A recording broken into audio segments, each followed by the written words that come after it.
अस्सलामु अलैकुम वरहमतुल्लाहि वबरकातुह। एक बादशाह को शाहीन पालने का बड़ा शौक़ था।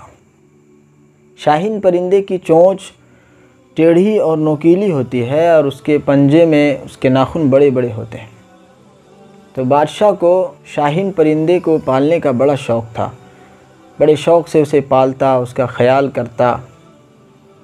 एक दिन शाहीन परिंदा बादशाह के पास से उड़कर एक बुढ़िया के यहाँ चला गया।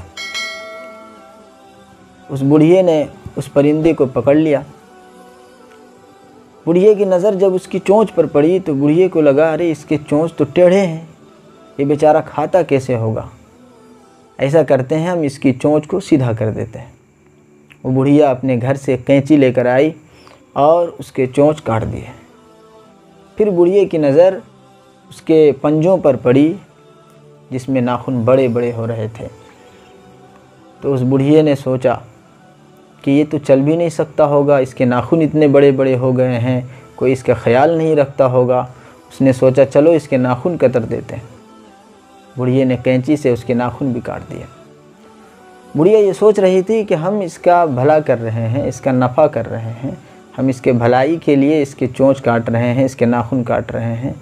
लेकिन वो ये जान नहीं रही थी कि दरअसल ये इसी टेढ़ी चोंच की वजह से ये अपना शिकार करता है और इसी पंजे से, इसी बढ़े हुए नाखून के ज़रिए से ये अपने शिकार को पकड़ता है। वो बुढ़िया तो ये सोच रही थी कि हम इसका भला कर रहे हैं, लेकिन दरअसल वो बुढ़िया उस परिंदे का नुकसान कर रही थी। इधर बादशाह को फ़िक्र हुई कि अरे शाहीन कहाँ चला गया। तो उसने ढूंढने वाला भेजा कि जाओ ढूंढ कर लाओ वो कहाँ चला गया। ढूंढने वाला गया और उसे बुढ़िया के यहाँ से ढूंढ कर बादशाह के पास लेकर आया।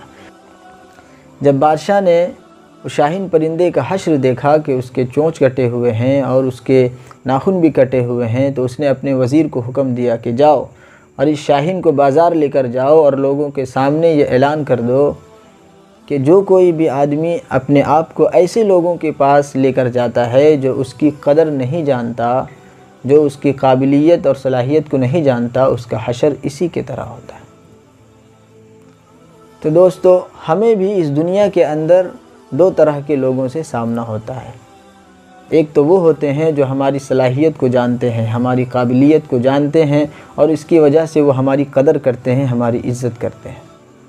और कुछ लोग वो होते हैं जो हमारी सलाहियत को नहीं जानते, हमारी काबिलियत को नहीं जानते और इसकी वजह से वो हमारी इज़्ज़त नहीं करते या हमारी कदर नहीं करते।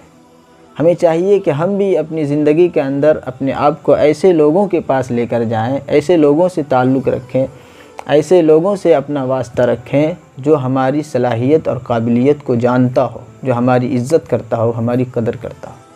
ऐसे लोगों के पास ना जाएं या ऐसे लोगों के पास ज़्यादा ताल्लुक़ ना रखें जो हमारी कदर नहीं जानते, जो हमारी इज़्ज़त नहीं करते, जो हमारी काबिलियत को नहीं जानते। हो सकता है कि ऐसे लोग जाने में या अनजाने में हमारा नुकसान पहुंचा दें। अस्सलामु अलैकुम वरहमतुल्लाह।